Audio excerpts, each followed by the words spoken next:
Breaking news చూస్తున్నాం. తెలంగాణలో వరుసగా 4వ పదవ తరగతి పేపర్ లీక్ అయింది. ఇక 4 రోజుల్లో 4వ పేపర్ లీక్. ఇక పరీక్షలు నిర్వహించడంలో దారుణంగా విఫలమైంది విద్యాశాఖ. జుక్కల్లో 10వ తరగతి గణిత ప్రశ్నాపత్రం లీక్ అవడంతో 7 అరెస్ట్ అయ్యారు. ఇక నగరికెల్, మంచిర్యాల, వికారాబాద్ పేపర్ లీక్ ఘటనలు మరవకముందే మరోసారి 10వ తరగతి పరీక్ష పేపర్ లీక్ అయింది. కామారెడ్డి జిల్లా జుక్కల్ మండల కేంద్రంలోని జిల్లా పరిషత్ ఉన్నత పాఠశాలలో 10వ తరగతి గణితం పేపర్లోని ప్రశ్నలు కాగితంపై రాసి బయటకు పంపారు. వాటికి సంబంధించిన సమాధానాలు, చీటీలు కూడా సెంటర్లోని విద్యార్థులకు అందజేసి మాస్ కాపింగ్ కి పాల్పడ్డారు. ఇక పేపర్ లీక్ కు సంబంధించిన వార్త అంతా సోషల్ మీడియాలో చక్కర్లు కొట్టగా విచారణ జరిపిన అధికారులు నిజమని నిర్ధారించారు.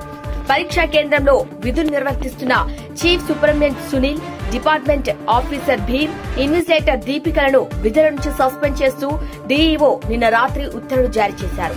కొందరు ఉపాధ్యాయులు తమ పాఠశాలలో 100% ఫలితాలు సాధించుకునేందుకు ఇలా ప్రశ్నపత్రంలోని ప్రశ్నలు బయటకు పంపి మాస్ కాపీయింగ్ కు పాల్పడేలా చేసినట్టు అధికారులు అనుమానిస్తున్నారు. ఓ విద్యార్థి తండ్రి పాఠశాలలోని వాటర్ మ్యాన్ తో కలిసి ప్రశ్నలు లీక్ చేసి చిట్టీలు పంపగా ఈ విషయం తెలుసుకున్న కొంతమంది మీడియా ప్రతినిధులు ఆ ప్రశ్నలు తీసుకుని సోషల్ మీడియాలో వైరల్ చేశారు.